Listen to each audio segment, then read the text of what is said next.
வேலூர் மாவட்டத்தில் பெய்த கனமழையால் குடியிருப்பு பகுதிகளுக்குள் மழைநீர் புகுந்ததால் மக்கள் பெரும் சிரமத்திற்குள்ளாகியுள்ளனர்.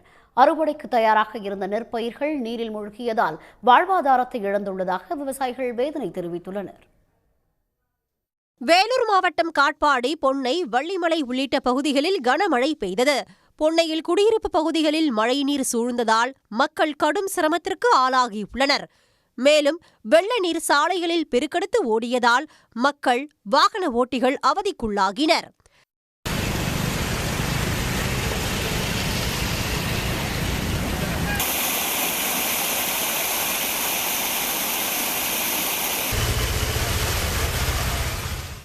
இதனிடையே விளைநிலங்களில் தண்ணீர் தேங்கியதால் அறுவடைக்கு தயாராக இருந்த நெற்பயிர்கள் தண்ணீரில் மூழ்கி சேதமடைந்தன.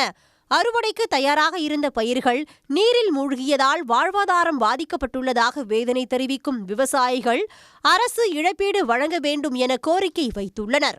வள்ளிமலை எருக்கம்பட்டு பகுதியில் கிட்டத்தட்ட ஒரு 10 ஏக்கர் நெல் அறுவடைக்கு தயாரான ரொம்ப நாசமாயிடுச்சு. இதனால் அரசாங்கம் எதனா உதவி பண்ணால் நல்லாயிருக்கும்.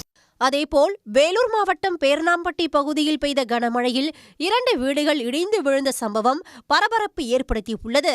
வீட்டில் நிலையறிந்து அனைவரும் வீட்டை விட்டு வெளியேறியதால் உயிர் சேதம் தவிர்க்கப்பட்டது. இது தொடர்பாக காவல்துறையினர் விசாரணை மேற்கொண்டு வருகின்றனர்.